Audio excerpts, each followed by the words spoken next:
Welcome to lecture 13.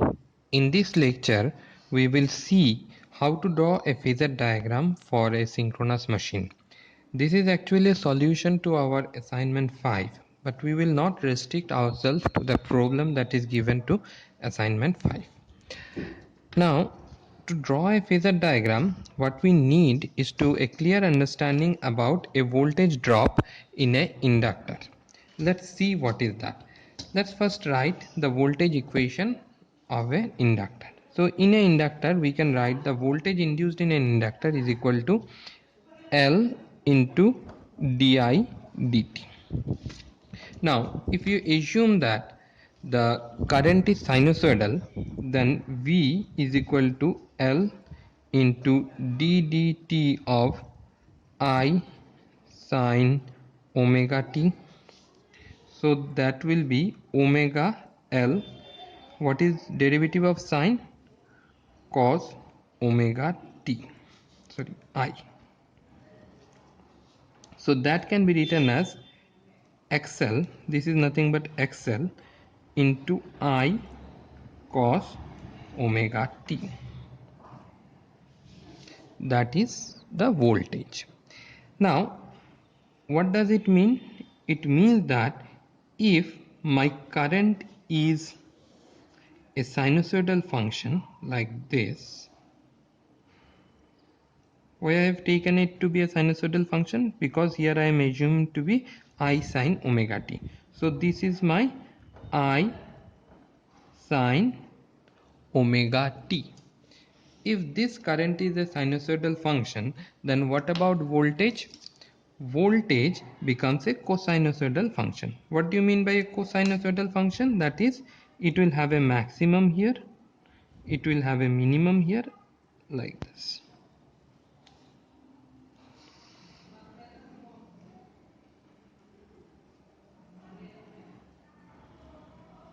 This is how my voltage waveform will look like.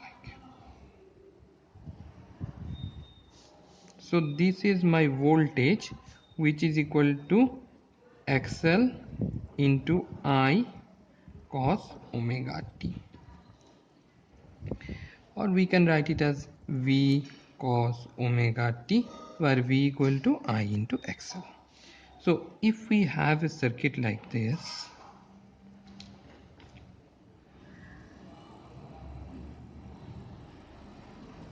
where we have an inductive element, a resistive element, and some other thing which we don't know, whatever it may be, then the voltage across this, say call it as VL, and the current through this, let's call it as IL.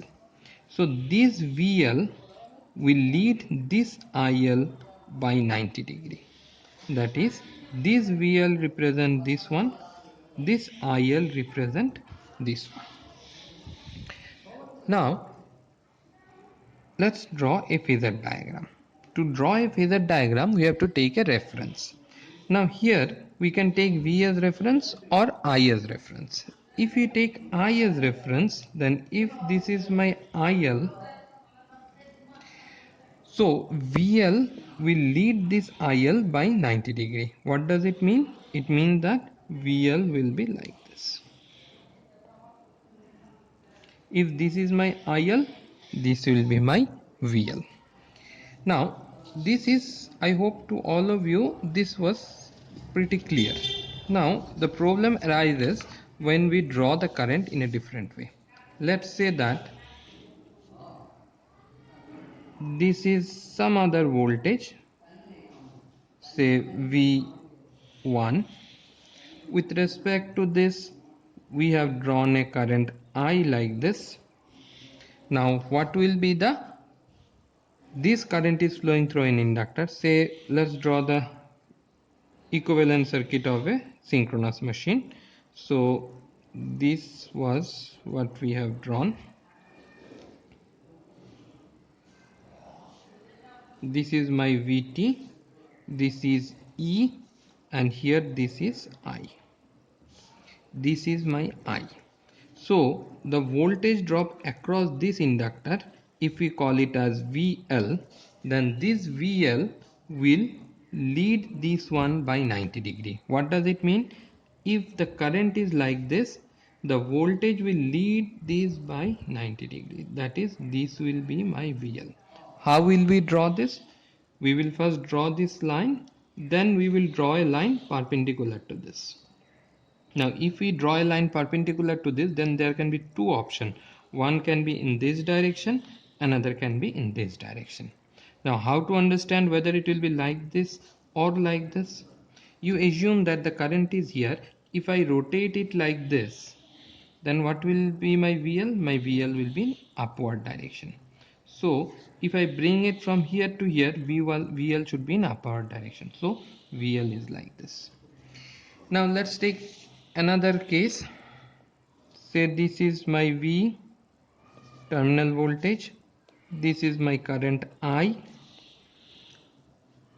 What will be the direction of VL? VL will be like this.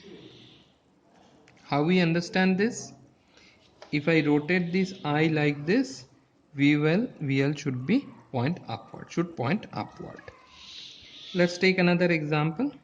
This is my VT, this is my I. So what will be my direction of, say this is VT, this is I. What should be my direction of VL? My VL should be in this direction. Why VL should be in this direction? Because if I rotate I in this direction, VL should point upward. So now I will rotate this I along V and we'll see whether VL is in upward direction or not. So this will be my VL.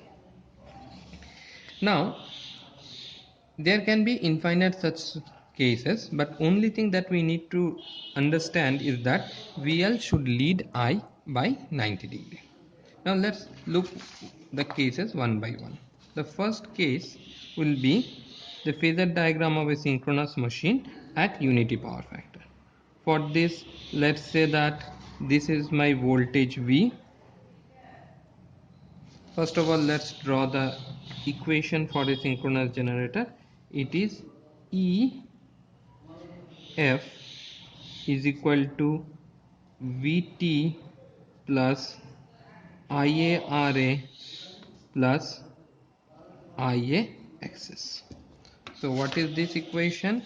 That is, this voltage E of F is equal to this voltage plus this drop plus this drop. This drop is IARA, this drop is IAXL. So E of F is equal to V of T plus IAXL plus IARA. This is what I have written here. Now let's say that I will draw a phasor diagram when it is at unity power factor. So this is my unity power factor I.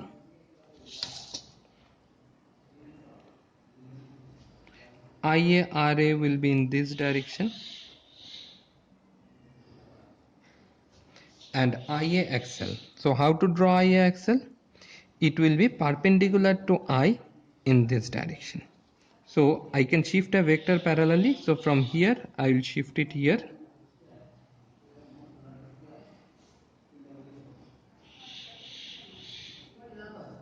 Now if I join this,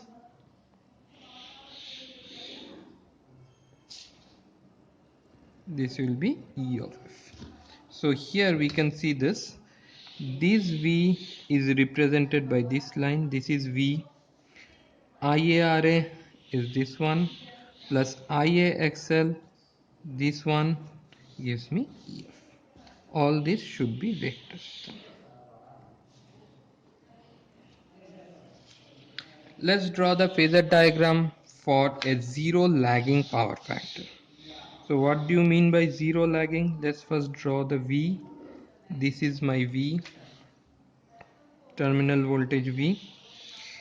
Zero lagging means the current should lag the voltage by 90 degree.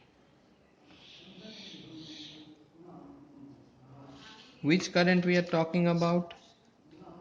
The current that is flowing from the machine to this load, that is this current IA should lag this voltage VT by 90 degree. We are not talking about this. This current that is flowing to the load should lag this voltage by 90 degree. So this is my VT, this is my IA. So VT is lagging IA by 90 degree. So again we have to write this equation, VT plus IARA. Now what will be the direction of IARA? IARA will mean the direction of this.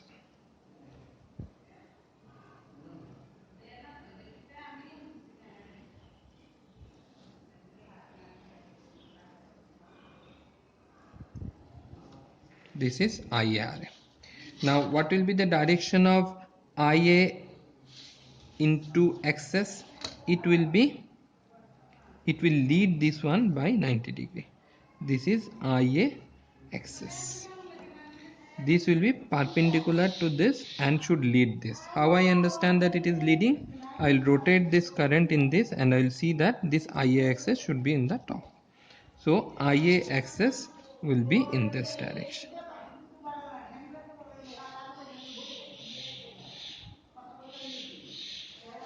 So this is my E.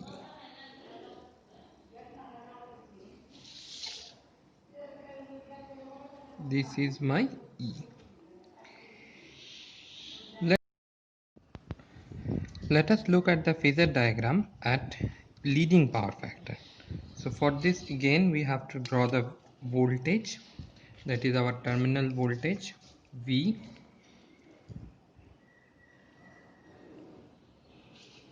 This is my V.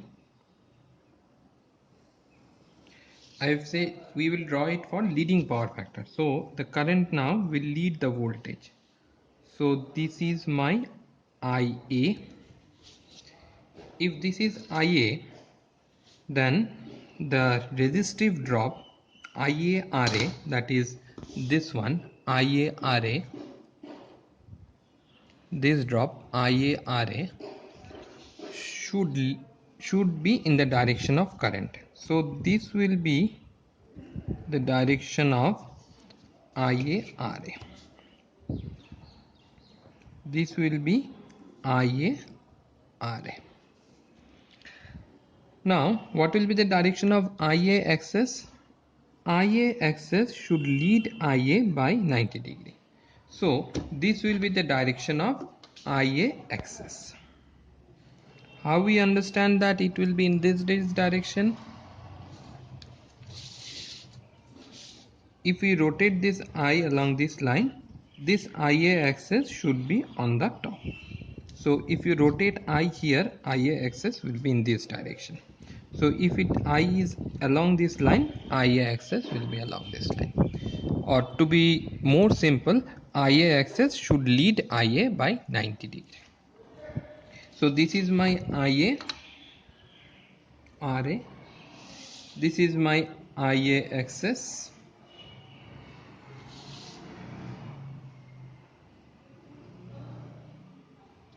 Now if you join this,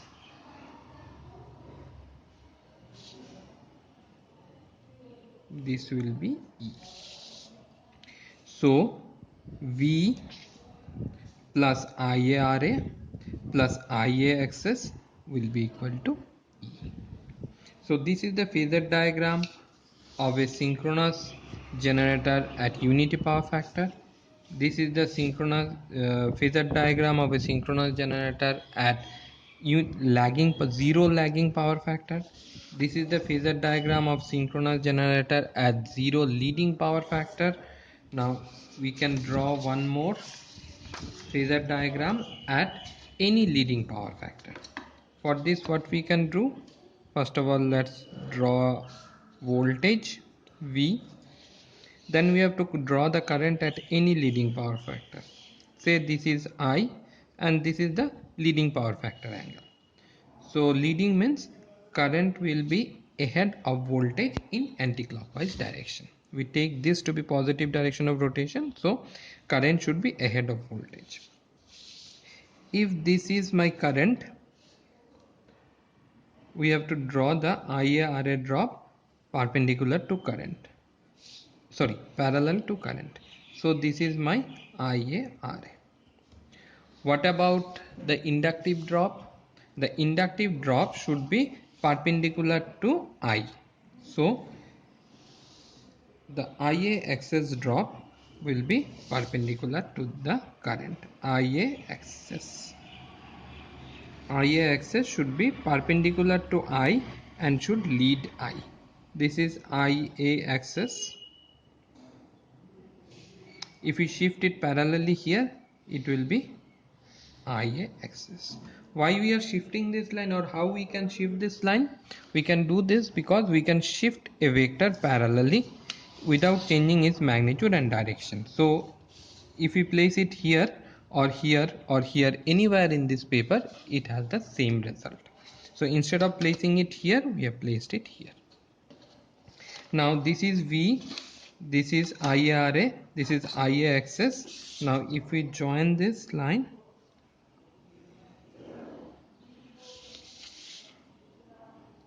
this will be E.